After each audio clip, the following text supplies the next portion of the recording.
आइए जी बात करते हैं the benefits and disadvantages of job analysis. जहां हमने इतनी बहुत अच्छी बातें कर ली जॉब एनालिसिस के हवाले से, वहां बेनिफिट्स भी हो सकते हैं, ऑलरेडी डिस्कस किया है, और उसमें डिसएडवांटेजेस भी हैं, उस पर भी आज हम डिस्कस करेंगे। बेनिफिट्स, एक बेनिफिट ऐसा है जो हमने अभी तक डिस्कस नहीं किया। एक वर्ड यूज करते हैं ट्रेनिंग नीड असेसमेंट्स, या फिर हम यूज करते हैं DNA, means development need analysis. जब जॉब एनालिसिस हम ठीक तरीके से ड्राफ्ट करते हैं, साइन ऑफ करवाते हैं क्रॉस फंक्शन के साथ, उसके बाद एचआर लीड या फिर डिपार्टमेंटल लीड के साथ, तो हमें सही तरीके से रियल नीड्स सामने निकल के आती हैं, और उन्हीं नीड्स को सामने रखते हुए हम लोगों की ट्रेनिंग एंड डेवलपमेंट और फ्यूचर ग्रोथ प्लान्स भी बना रहे होते हैं। आइए जी अब बात करते हैं the benefits of the job analysis. What are the benefits of job analysis? A job analysis creates a deep understanding of all tasks and activities involved in doing the job. This is helpful for many HR processes, including creation of a job descriptions, training need analysis to make the job safer or optimize the time spent on the job.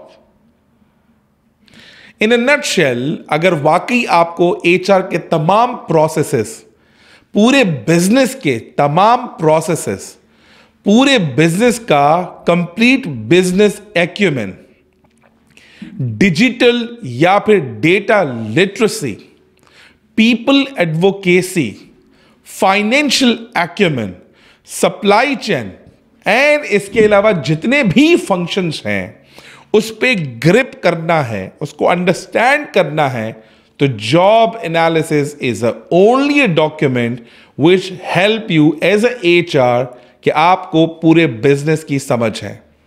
The real HR BP, human resource business partner, हकीकत में वो ही कहलाएगा जो सही तरीके से job description को craft करेगा और पूरे बिजनेस प्रोसेस को अपने पास समझने की लॉजिक्स भी तैयार करेगा, और बिजनेस का कोई भी प्रॉब्लम आएगा, he can have a one click, he can have a one mindset for all the documents and everything. Means उसके पास पूरा एक्सेस होगा कि कौन सा डिपार्टमेंट, कौन सा बिजनेस कैसे रन होता है। आइए जी बात करते हैं disadvantages of a job analysis.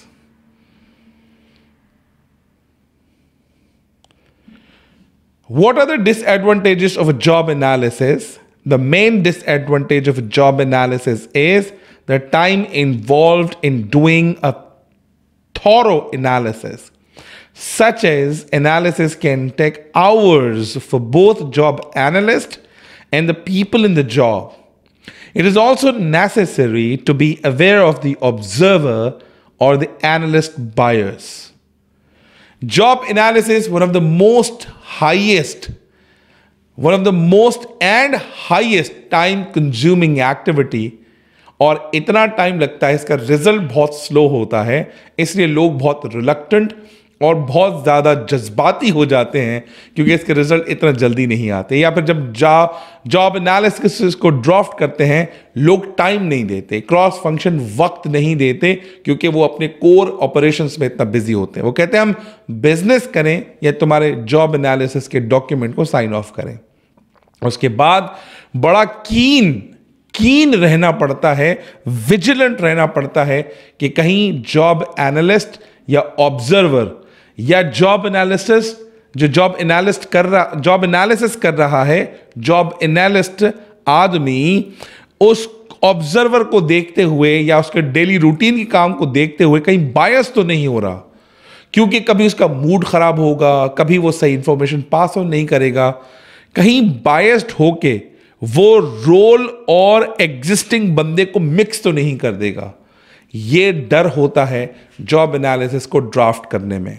कोई बात नहीं है, जहां पर बहुत सारे फ़वाइद हैं, ऐसे 2-4 अगर डिसएडवांटेजेस होंगे तो चलेगा, लेकिन आज के बाद मैं जॉब एनालिसिस करेगा।